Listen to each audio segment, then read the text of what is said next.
We saw at the beginning of the book of Job that there was someone who had a strong feeling against Job, and that individual was allowed to bring into Job's life terrible things. How? Well, he was allowed to pray for the things that he wanted to fall upon Job, and God responded to those prayers and allowed certain things to happen to Job right up to the borderline of taking his life. And this brother was so cruel, whoever this opponent was, that the things that happened to Job were indescribably painful. He lost his family, he lost all his possessions, he lost his health, he lost the respect of those around him, he lost everything that someone might think was of value in this world. And all he had was a battle with three friends who just didn't understand. They were trying to save him, but they couldn't figure out what was going on, and their assumptions about the way things worked were wrong. And in addition to that, there was a young man named Elihu who clarified things, clarified the situation, helped Job to understand, Job, don't keep justifying yourself over God. Don't keep thinking that you are righteous and God is mistaken, that you can argue down what God has done, and understand that God will use suffering in the lives of believers so that they will become sovereigns, kings and priests in the kingdom one day. Suffering is how God trains us. It's difficult. It's hard. It breaks our hearts, but it also breaks our self-will. It brings us closer to Him, and brings us to the point where we have no choice but to reach out to Him so that He can support us, so that He can sustain us through the troubles that we're going through. Now, sometimes people look at the suffering in their lives or other people's lives, and they draw a conclusion. They say, if God is a loving God, why would He allow these terrible things to happen? Why? But these are exactly the questions that Job asks, and God does not give him an answer. It doesn't. He doesn't explain to him why. He doesn't tell him, well, this is my side of the story, please accept my point of view. He doesn't tell him any of that. The essence of the story of Job is that no matter what God brings into our lives to bring us to Him, we hold on to Him and trust Him. We don't take suffering in the lives of our family members, ourselves, or believers, or people around us to be indicative of the fact that God does not care, or worse yet, that God doesn't exist. That's not the way it is. God will use suffering in our lives to take away all the pillars of self-reliance, independence, and pride, so that in the end, all that we've got is Him and us together alone. Many of you have experienced that.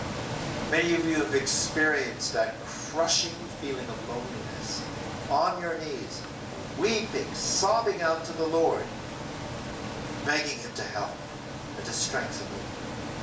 And that's when we're closest to God. That's when we're in His hands. That's when we're with Him, relying upon Him, and connecting ourselves to Him. Not when everything's going well, we're independent, there's happiness and joy and absence of worry or anxiety in our lives. In those times, we're actually in a little bit of danger. We all know it. Because then we're in danger of forgetting God. Forgetting who He is, how important He is in our individual lives. That's not to say when there's joy in our life, that's a bad thing. It's not so. But those are those times where we run the risk of forgetting our connection to Him. So we're going now into the fourth section, the speeches of God. Those would be chapters 38 all the way through to chapter 42. Looking at the way things have been broken down by Brother Roy in his notes, chapter 38, the Lord declares the great wonders of creation compared to the insignificance of Job and his questions. It's not to destroy Job, it's to help Job keep himself in context, to gain a different perspective. Pain can make us so self-absorbed that all we can see is ourselves in our pain, ourselves in our trouble. What God does is he broadens his view. It says, I want you to look at the arc of everything that I have done.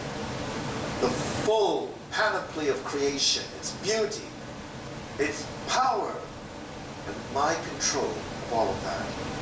Chapter 39, he talks about animals in nature that instinctively serve God's purpose without understanding or wisdom. They do not ask God why. They just do what they were designed to do. They don't argue with him. They don't find fault with him. They don't disagree with him. They don't accuse him of bad judgment. They don't tell God he's inconsistent. They go out and they do what they were designed to do. That's why he talks to him about the animals. Chapter 40, Job repents, having just been challenging God through all of his speeches. And in chapter 41, we learn about how great Leviathan is, which cannot be controlled by anybody but God, who actually made it. And God makes it clear, I have no debt to you or to mankind. I made you, Job. I made you. Chapter 42, Job repents, and God rebukes Eliphaz the Temanite and his 3 friends. And he doesn't destroy them. He shows them a way of salvation through a priest who has forgiven them, who loves them, and who offers sacrifice for them and benefits from it himself, such that God removes his captivity.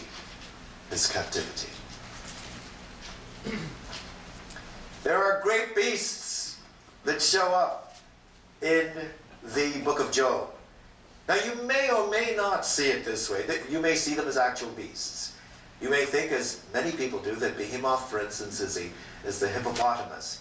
But its tail is not particularly big. In fact, it's quite a tiny, ridiculous little tail. It's an apology for a tail, as one brother calls it. But the beast that's described has a massive and powerful tail. It has been suggested the behemoth is a representation of human pride. Human pride. And that the only thing, or the only one, who can control and manage human pride is not human beings, but God himself. It has been suggested that Leviathan, well, it might be a big ocean beast, some kind of aquatic creature. But John Thomas, and I think compellingly, in that little article that he wrote, does seem to indicate that he views Leviathan as representative of the prideful, human nature-ridden nations of this earth. And that, to me, is a logical suggestion, but it's not provable either way. This is not one of those things where we could say, absolutely, Behemoth is this, and Leviathan is that. In the end, it doesn't matter. They represent ungovernable things that only God can control.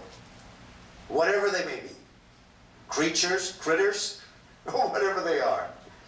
They are ungovernable by human beings. Only God can actually control them. Right, so those will be the slides. We're going to go into the chapters now. Let's go straight into Job chapter 38.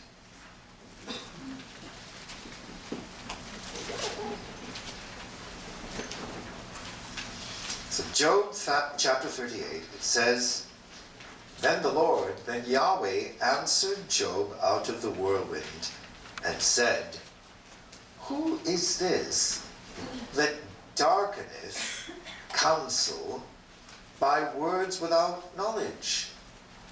Who is this that is talking like he knows what he's talking about and doesn't know? what he's talking about.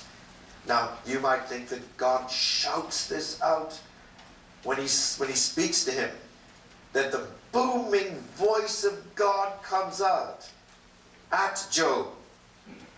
But God loves Job. And he wants to turn his thinking.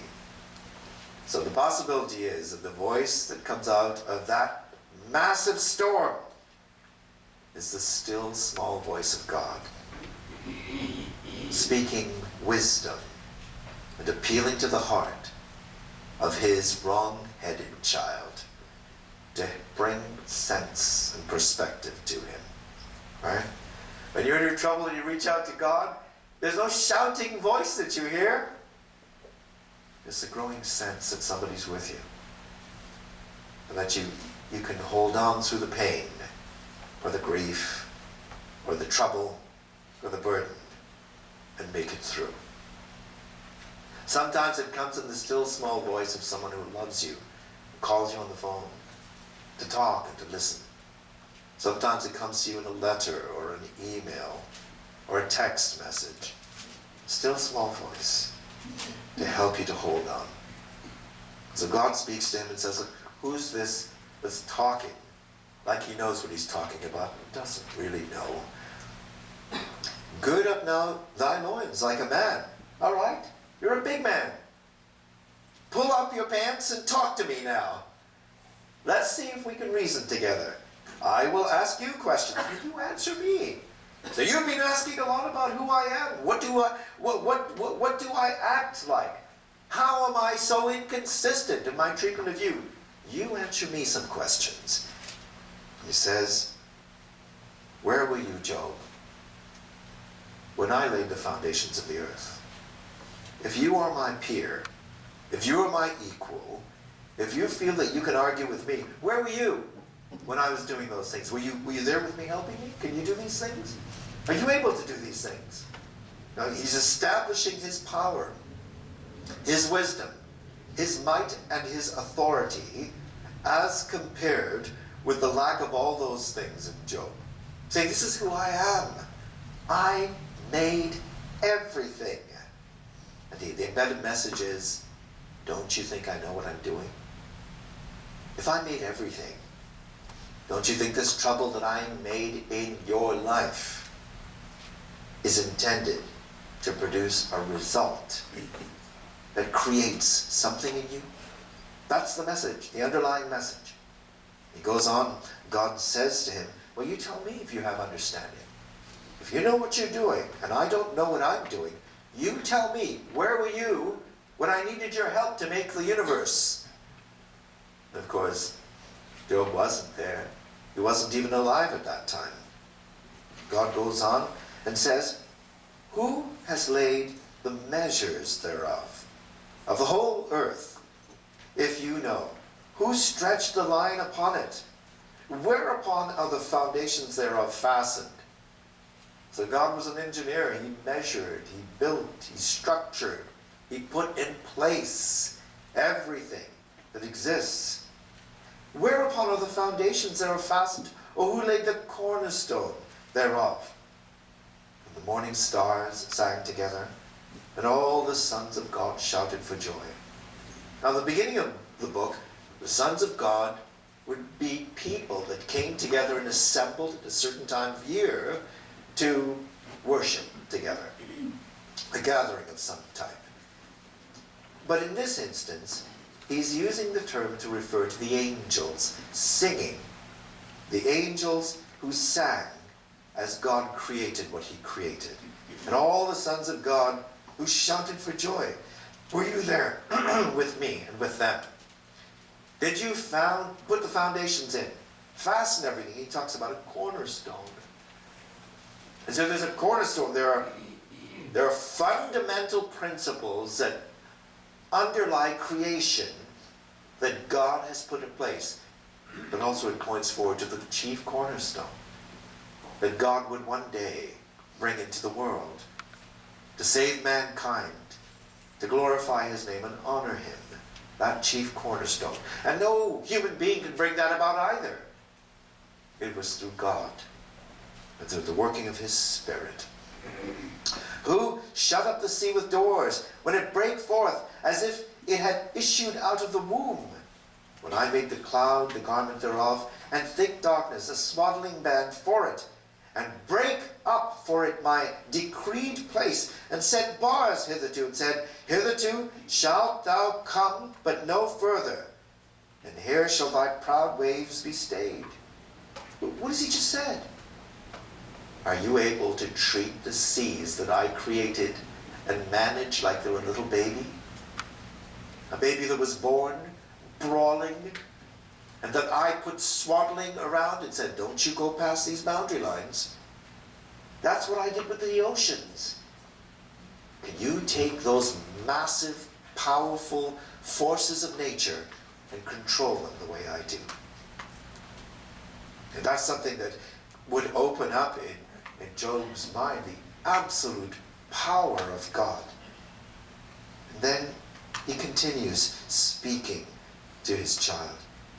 He says in verse 15, From the wicked their light is withholden, and thy high arm shall be broken. Hast thou entered into the springs of the sea? Or hast thou walked in the search of the depth? Have the gates of death been opened unto thee?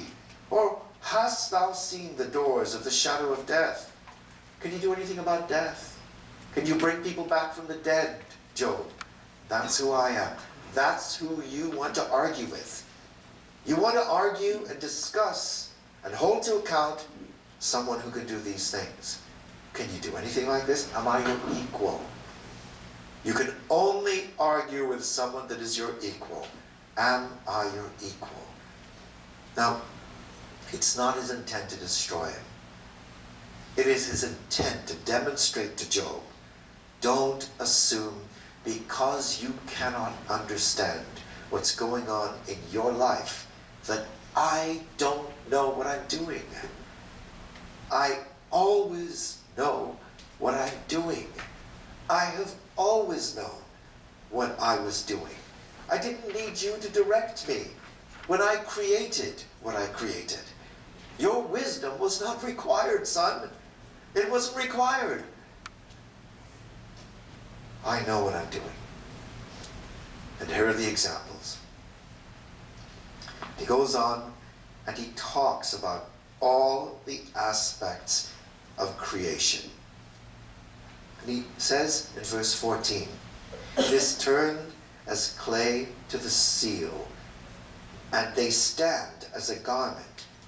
Right? So he's talking about the earth. He's talking about the turning of the earth and the soil and what's in it. That same word, by the way, is used of the turning sword, the flaming sword of the cherubim.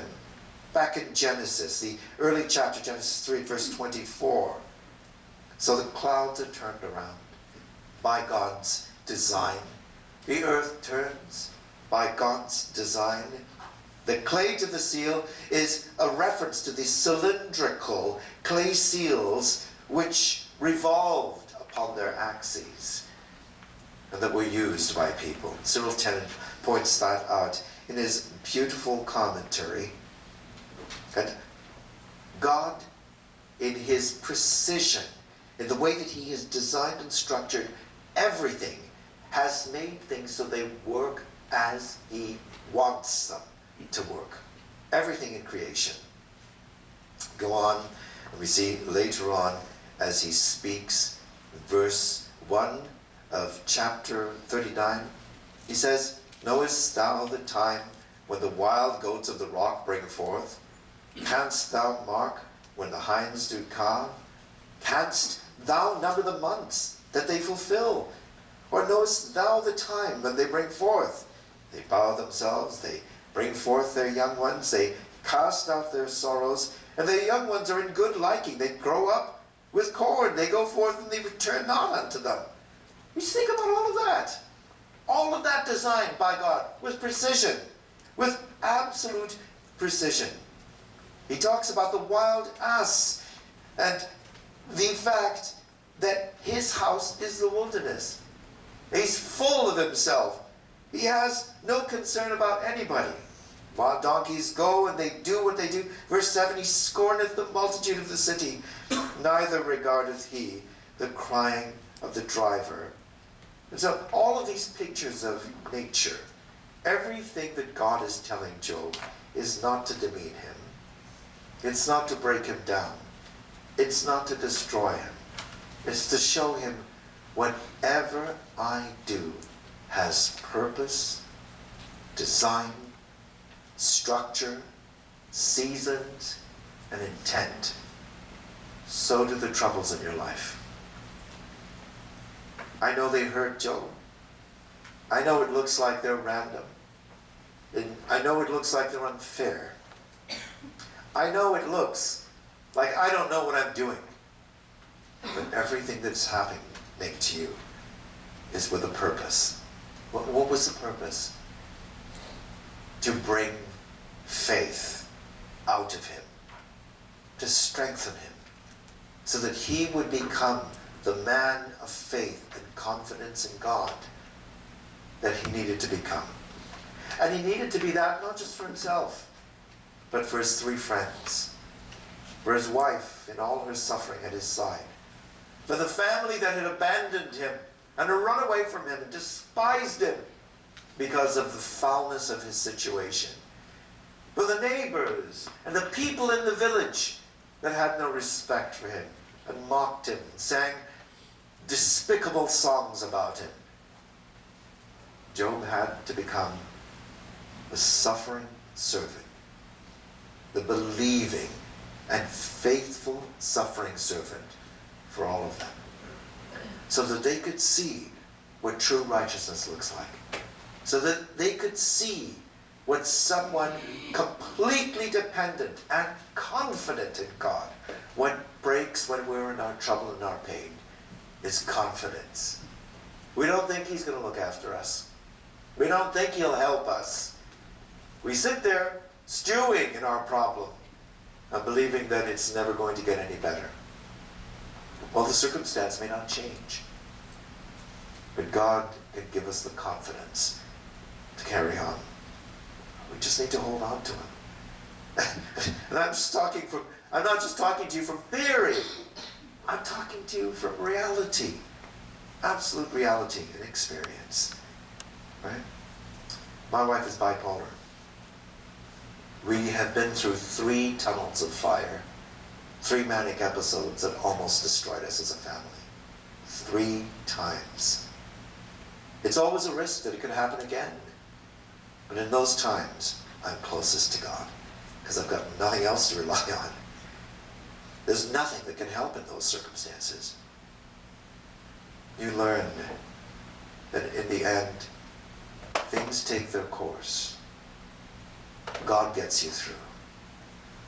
You reach out to him in a pool of tears. Maybe you rage and shake your fist at the sky. But in the end, you humble yourself before him. And you recognize he's at work. No matter how bad things get, how bad they look, he is at work. And you can trust him. We spend so much of our time in our trouble trying to make it work out right. We think by doing this or that, if I do more of this or more of that, if I push on this pedal and pull on that brake, it's going to work out. I can make it work out. And the more you do that, the more foolish you find yourself becoming. And the more you realize no one can help you, the more you recognize that there's only one source of help. And as Bob Lloyd used to say, when you let go and you let God, things pull together. The manic episode doesn't magically end, but your terror, the Niagara Falls of anxiety and fearfulness, all of your pathetic attempts to make it all work out, stop. And instead you say, Lord, I don't know how this is going to work out, but I know one thing. You're in this. And I make the choice to trust you, to believe in you, to hold on to you. Faith is not a thing that falls on us and we wake up one morning and a balloon of faith falls on your head. Faith is a choice. I choose to believe. I make the choice to trust. I make the choice to have confidence in you, Lord. And as I slip into doubt, pull me back out. Pull me back out. So I can continue to believe and to trust in you. And that's what God is teaching Job. With every boil, with every lesion, with every pang, with every insult from his brethren, God is telling him, hold on to me, son. Don't let go. And when James writes about the endurance, the patience of Job, it doesn't mean that he didn't fight God. He didn't disagree with God. He didn't shout out at God. He didn't argue with God. It means that he never let go of God. And continued to believe that he was there. He just didn't understand what he was doing and why things were happening the way they were. And so God reaches out to him and talks to him about his creation so that he can instruct him. And sometimes, but especially when you're a young person, you're reading or you're hearing the scriptures being read, and you think, well, that doesn't make any sense. Job has a lot of trouble that somebody brought into his life and that God brings into his life. His brothers shout and fight with him. God tells him about creation. Job repents. What? That doesn't make any sense when you're 14 years old. But when you realize what God is telling him is, as I designed the universe, as I designed every creature, as I designed the seasons, as I designed you, I designed your troubles for you. Brother Ken was talking to me about some very advanced and innovative directions that healthcare might be going in now, where a doctor might take samples of DNA material cells from your body and be able to grow those and then extrapolate from the growing cells, not just your current situation, but can look back historically over time to determine healthcare issues and then extrapolate into the future, right? So this kind of medicine can then lead to very customized and tailored medicinal and healthcare support regimens that are very specific to you. Designer medication for you. Just for you. So it's not just the generic kinds of meds that people take.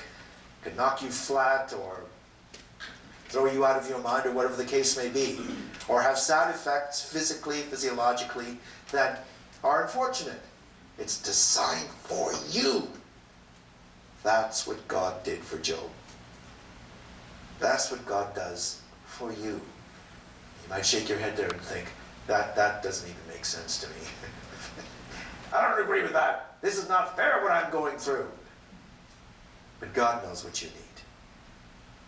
That does not mean that I need to look at your life and say, you know what God is doing to you? He's doing this because you're that.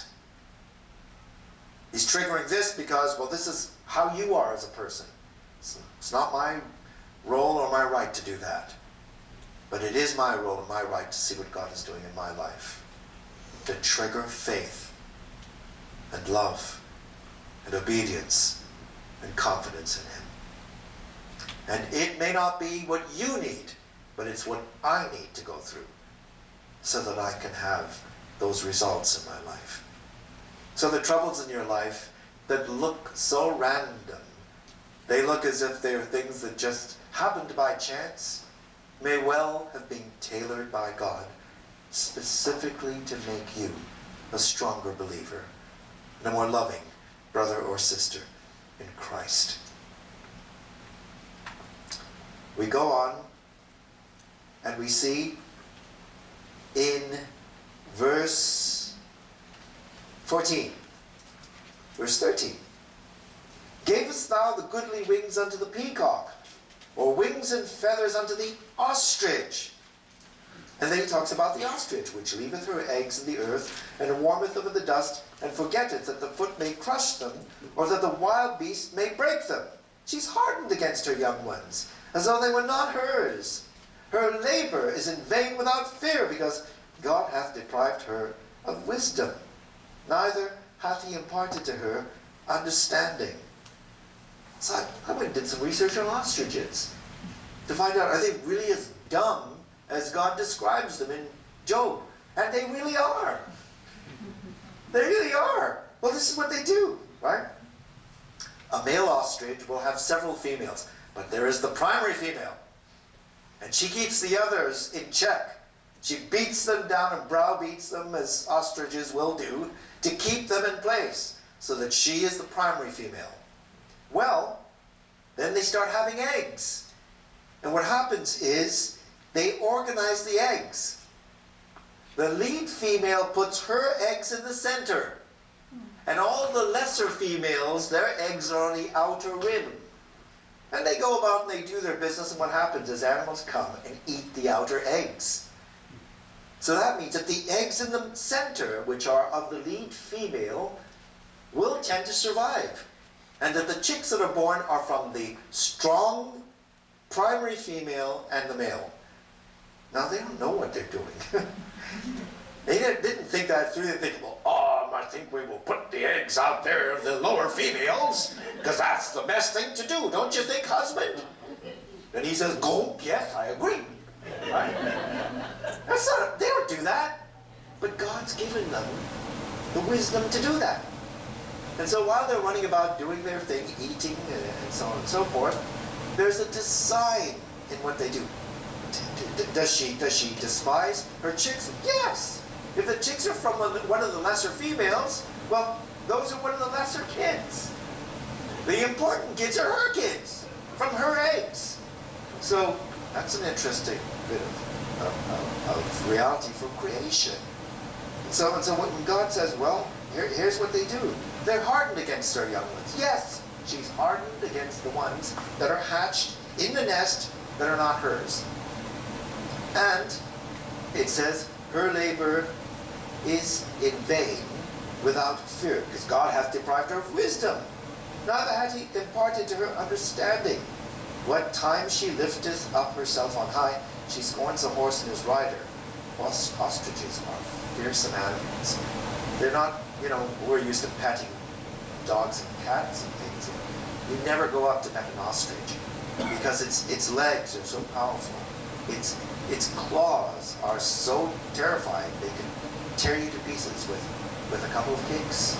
And they regularly do that with prey animals that come against them, or against their chicks. They will tear them to pieces with their claws. They're that powerful. And they can run very fast, so they will give a horse a run for its money, as it were.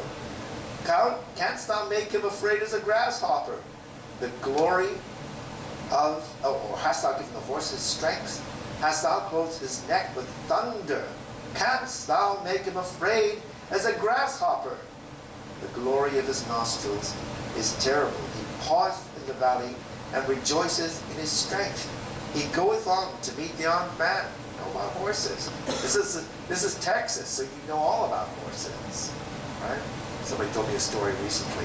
They're quite intelligent animals and very, very temperamental, and lots of different personalities. Told me a story about a stallion that she owned, and what would happen is he would find a way to open his stall, go out of his stall, and only open the stalls of the horses he liked. Then they would go to the cemetery and eat the best grass they could find there, and nobody knew where the horses were, and then they'd find them all in the cemetery. But the horses he didn't like were still in their stalls. How do they figure things out like that? Right? Research has been done on apes and on dogs. When you and I are talking with each other, we don't know we're doing it, but we're looking from eye to eye. Not just at the person, but from eye to eye. There's a micro thing that we're doing with our eyes, going back and forth. We don't realize we're doing it. They looked at and filmed apes in slow motion, chimpanzees for instance, and they don't do that. You know what animal does that? Dogs. Our dogs do that. Isn't that interesting? Amazing.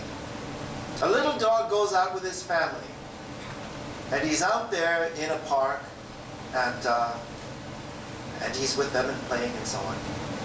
The dog looks in the distance and sees 2 American pit bulls running for a child. He runs with all his life and attacks them just as they're about to hit the kid. They tear him to pieces, but it saves the child's life. Now, how did he know to do that? What inspired him to do that? A man in Brooklyn jumps off a bridge to hit the water. He's going to drown himself. Now, when you hit the water from that height, it's like hitting concrete. All the bones in his body broke. A sea lion came along, buoyed him up, and brought him to the surface and saved his life. How did that animal know to do that? Dick Van Dyke, the old comedian, was somewhere in the U.S. off on a beach, and he was on one of these sort of rubber rafts that you just lie on and be in the shallows. And he went further and further out to sea. And a group of dolphins came and let him back into land. These are God's creatures. These are God's creatures. We had a golden retriever named Tilda Louise. She looked like the dumbest thing in the neighborhood. She was as smart as a whip. She would time exactly how much time it would take for Rose to go upstairs, use the washroom, and come back downstairs.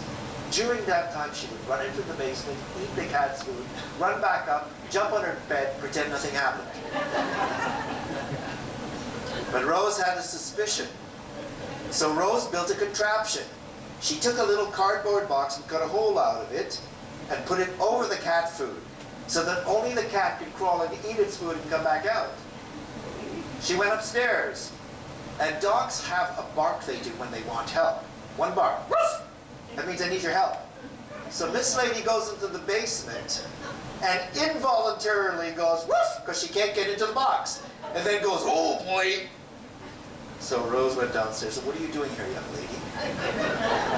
Slowly walking back upstairs.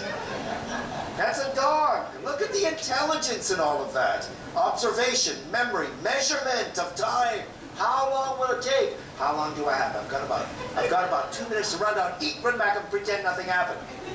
And that's just a dog. God made those things. God made all of that with all of its precision, all of the capability. Unbelievable. God knows what he's doing. That's the point. And so he goes on, and it says in chapter 40, verse 1, moreover, Yahweh answered Job and said, shall he that contends to grapple, to wrangle, to hold a controversy, shall he that contended with the Almighty instruct him? He that argues with God, let him answer it. And then Job speaks to him and says, I'm vile. What can I say to you? I didn't know what I was saying. I spoke once, now I'm not going to answer again. And then he says to him, I understand how ignorant I was. When I thought you didn't know what you were doing, when I argued with you, when I questioned your judgment, when I looked at all the unfairness of the losses and the pain and the horror in my life. Remember, Job is speaking covered in boils and pain. And he says, I didn't know what I was saying. And so your problem may not magically disappear. But if you trust in God, hold on to him, he'll give you the strength to pull through.